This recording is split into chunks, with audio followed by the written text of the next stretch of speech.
We're going to talk through the Tor weaknesses now and what might de-anonymize you and what finally you can do about it. To get some insight into how the NSA and GCHQ view de-anonymizing Tor, or at least how they viewed it in 2013, we can look at this document here, one of the leaked presentations. We go down here. We will never be able to de-anonymize all users all the time, but with manual analysis, we can de-anonymize a small fraction of Tor users. This statement, I think, is still relatively true, although they will be moving away from manual analysis towards more automated analysis as time goes by. But if you are a target, or what you do or where you go makes you a target, you could be part of that small fraction. So let's go through some of the weaknesses and what you might do to mitigate them. So the first point, Tor is high profile. Many nation states' intelligence agencies have declared war on Tor and will spend serious time and resources attempting to de-anonymize the users. These agencies are concerned about what they can't see, what you're doing and why. You paint a target on your back by even using Tor and will get placed on automatic profiling lists. Plus, attacks against Tor are an active area of academic and security research. Tor is high profile, there's no doubt about that.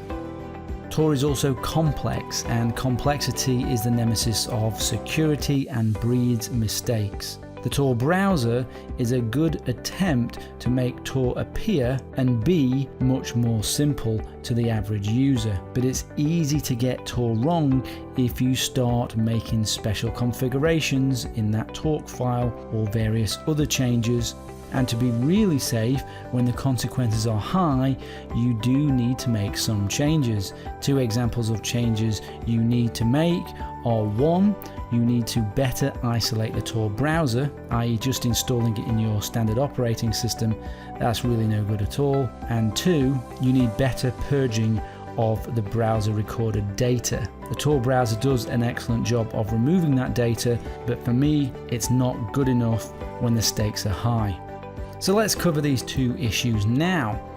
The Tor browser is not sufficiently isolated from exploitation. Nation states will spend serious time and resources in buying and developing exploits for the Tor Firefox browser. We know the NSA, FBI and GCHQ use the quantum system, Fox Acid and egotistical giraffe to actively compromise browsers. Selected extracts from here show details of how the NSA's egotistical giraffe is used to attack Tor users. We also know the US agencies had success in August 2013. The Firefox browser, in many older versions of the Tor browser, was vulnerable to a JavaScript type attack, as NoScript was not enabled and is still not enabled by default. Once exploited, the victim's machines would then send the MAC address and IP address and Windows computer name to the attackers. Note, this only targeted Windows users. So we should make the general assumption that serious nation states will have exploits for the Tor browser, or if they don't, they certainly may do tomorrow. If your adversary is a serious nation state, then your security and privacy settings should be on high. JavaScript disabled, never any active content such as Java, JavaScript, Adobe Flash, Adobe Shockwave, QuickTime, Real Audio, ActiveX, etc. Don't install extensions and plugins unless you really know what you're doing. You need the smallest attack surface in your Tor browser. But even that's not good enough. Never install the browser on your main operating system, and especially not on Windows, and especially not on Windows 10. Your main operating system is a soft target. You need to use isolation and compartmentalization. Look at that section in this course which provides details on how to provide isolation and compartmentalization for your browser by using things like virtual machines, sandboxes, physical isolation, cubes, like you can see here, and so on, to create the isolation for the browser, or even use dedicated securely built devices for your isolation. Never install a Tor browser on your main operating system if the consequences are high. You need isolation, and the isolation also needs to be hardened. I consider browser exploits one of the biggest risks for de-anonymizing you that you have to mitigate. If you're just running the Tor browser in Windows, that's just not a good idea. Assume the Tor browser is exploitable, mitigate through isolation. The second issue I mentioned, the lack of browser non-persistence. The browser is persistent, so all the data it collects has to be deleted. According to Tor, after closing all tabs, they then emit browser:"purge session history", which instructs add-ons and various Firefox components to clear their session state, and then manually clear the following state: search box and findbox text, HTTP auth, SSL state, OCSP state, site-specific content preferences including HSTS state, content and image cache, offline storage, cookies, crypto tokens, DOM storage, the safe browsing key, and the Google Wi-Fi geolocation token if it exists. We also clear NoScript's site and temporary permissions and all other browser site permissions. So that's a lot of things that are cleared, but only non-persistence can future-proof against the next unknown tracking threat that could be stored in your browser and not deleted. Relatively recently, HSTS was used to track browsers, which was previously unknown of. So relying on the Tor browser to purge the browser's data isn't good enough if the consequences are high. You need non-persistence. You can get this through options like live operating systems such as Tails and VM snapshots, and you can also help mitigate this with special secure delete and whole disk encryption, or a combination of. And what I mean by non-persistence is that the entire application and its data no longer exist anymore, and it goes back to its original state after you have finished with it. The browser fingerprint.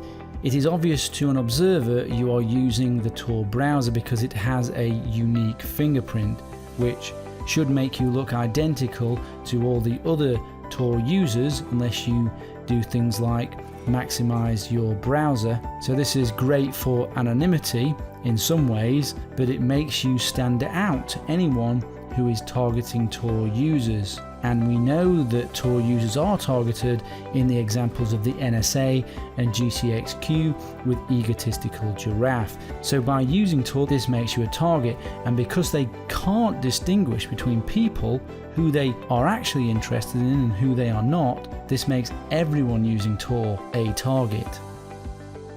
Traffic confirmation or end-to-end correlation attacks, and in combination with Sybil attacks and or DDoS attacks.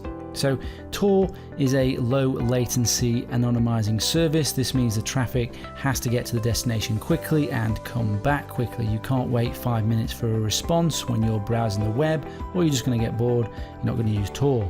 As I have said previously, all low latency anonymizing services, VPNs, Tor, John Dunham, are susceptible to traffic confirmation or end-to-end correlation attacks. Let me read from the Tor blog.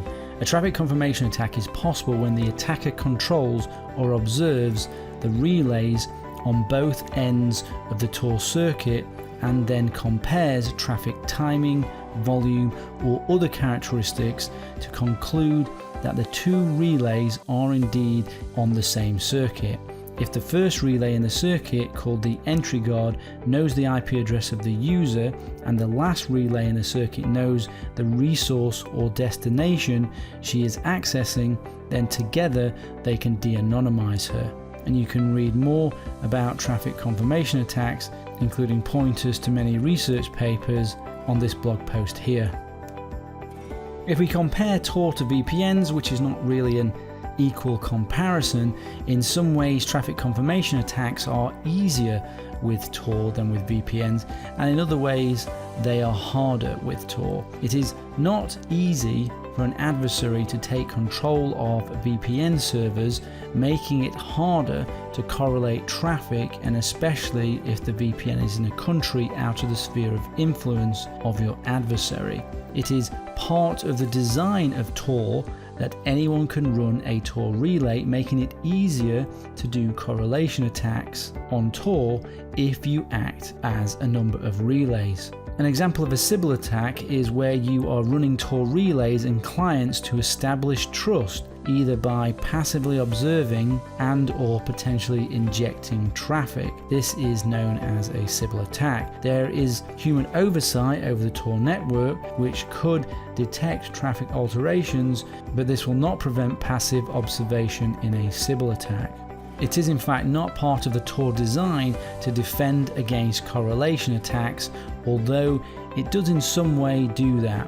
The big advantage for Tor over VPNs in my initial comparison for traffic correlation attacks is that Tor has many more nodes and users than the average VPN service, making correlation a much larger problem. The larger the network gets, the larger the Tor network gets, the better the anonymity it will provide, and defense against correlation and Sybil attacks in combination and separately. A notable Sybil attack in combination with a traffic confirmation attack was launched against the Tor anonymity network for several months in 2014 by unknown perpetrators, probably the NSA or CIA. Autonomous system.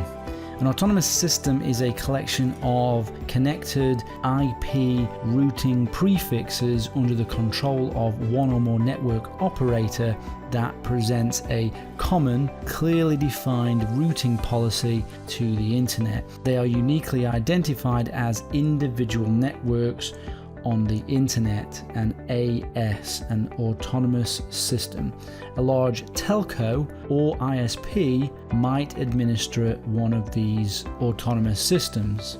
And why does this matter, you might ask? Well, if your Tor circuit and destination exists within a single AS, the administrator of the AS could perform a traffic confirmation attack on the entry and exit segments of the path and potentially infer the destination with which the client communicated.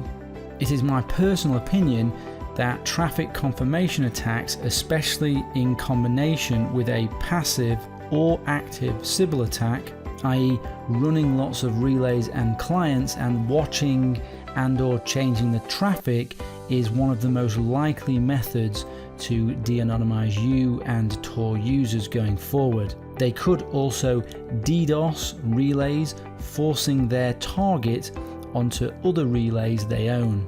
An adversary with sufficient means to have international influence would find it much easier to perform, although just having enough resources is all they may require, especially if they are targeting someone in particular.